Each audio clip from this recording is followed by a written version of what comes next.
Christian, bonjour. Bonjour. Tu es le fondateur de l'Evacom. Oui, avec Christine Lecomte.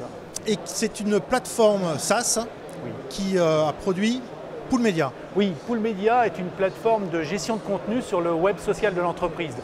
Il existe dans deux versions, pour l'entreprise, mais surtout pour les agences, puisque nous avons une version de gestion de ces contenus sur les médias sociaux par business unit. Une business unit étant une marque, un pays, un département.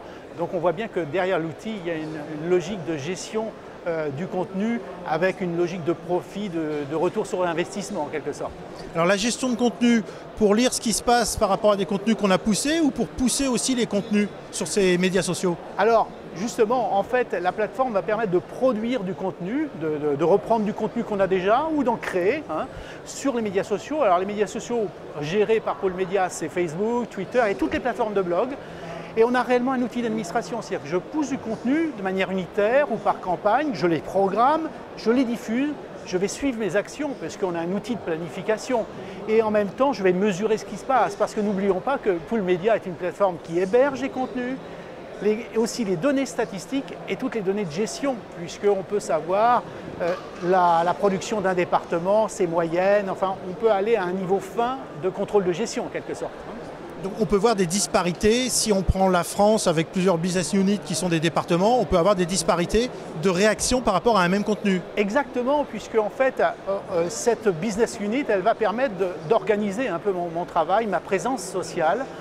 Et puis ça va être renforcé par le fait que Poolmedia va gérer les contributeurs de l'entreprise, contributeurs externes, puisque les utilisateurs n'auront qu'un seul accès sécurisé qui va leur donner lieu à un espace de travail que l'administrateur aura défini avec des rôles et des permissions, ce qui nous permet prochainement d'intégrer la modération des dialogues sur les contenus que je pousse et d'avoir aussi une logique de gestion des ressources humaines puisqu'on pourra allouer des permissions en matière de modération sur tel ou tel média ou sur l'ensemble. Voilà.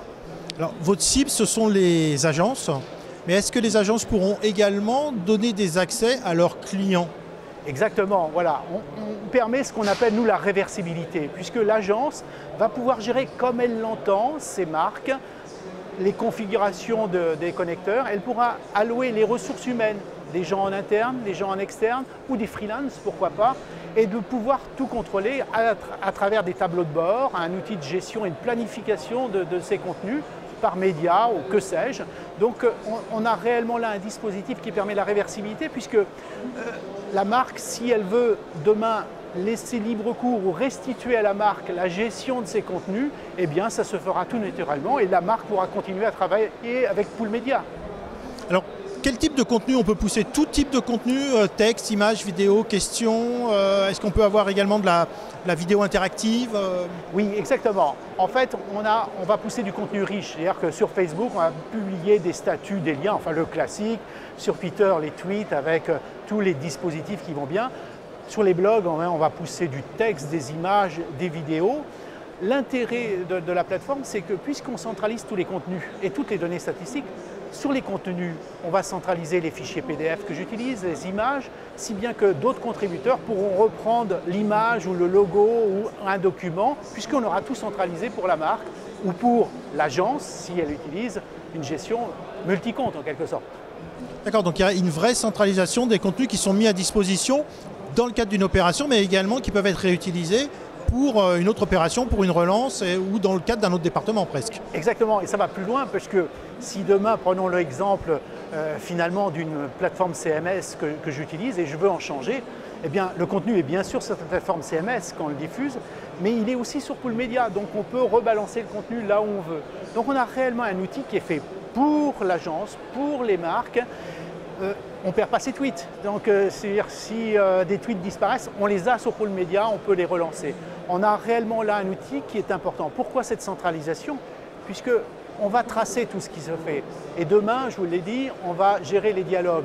Donc on va avoir une histoire, on va pouvoir mesurer les saisonnalités, ce qui se passe, comparer, faire du benchmarking sur ce que produit un contenu qui est poussé sur tel média et mesurer dans le temps ce qui se passe.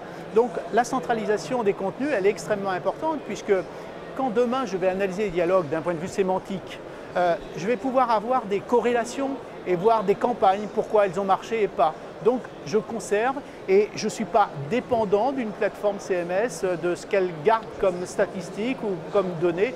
J'ai tout pour la marque. Donc effectivement, ça va pouvoir permettre la transversalité également entre les différentes marques pour avoir une même unité de mesure. Exactement. Et en fait, ce qui est intéressant, c'est que prenons l'agence avec sa gestion par business unit. On peut très bien considérer qu'une entreprise pourrait être intéressée par cette logique de business unit. Ça permet cette transversalité, comme tu le dis, et puis en même temps, l'outil qu'on intègre très prochainement de Pivot Grid, sorte de petit data mining, va permettre de faire des consolidations et de corréler des données très hétérogènes, des données de gestion, c'est-à-dire quelle est ma moyenne de production par rapport à tel autre département, et sur les mêmes thématiques, pourquoi là ça marche, pourquoi j'ai beaucoup de likes et là j'en ai pas. Donc vous voyez bien qu'on est dans le process aujourd'hui, parce que notre objectif, c'est quand même demain d'être le Web Content Management, c'est-à-dire qu'on sortira une API Pool Media qui permettra à des gens qui créent des sites ou des réseaux privatifs d'intégrer ces logiques de gestion des médias sociaux et de modération. Et donc, on s'inscrit dans cette logique de demain de dire qu'il faut du retour sur objectif ou du retour sur investissement. L'autre point sur lequel on va travailler, au-delà de la sémantique, c'est réellement d'être un acteur du social CRM, au sens où ce qu'on va ressortir, ce qu'on va capter, collecter, eh bien on va le restituer à des acteurs dont le métier est faire du CRM et leur apporter cette partie-là. Merci beaucoup Christian pour toutes ces informations. Merci beaucoup.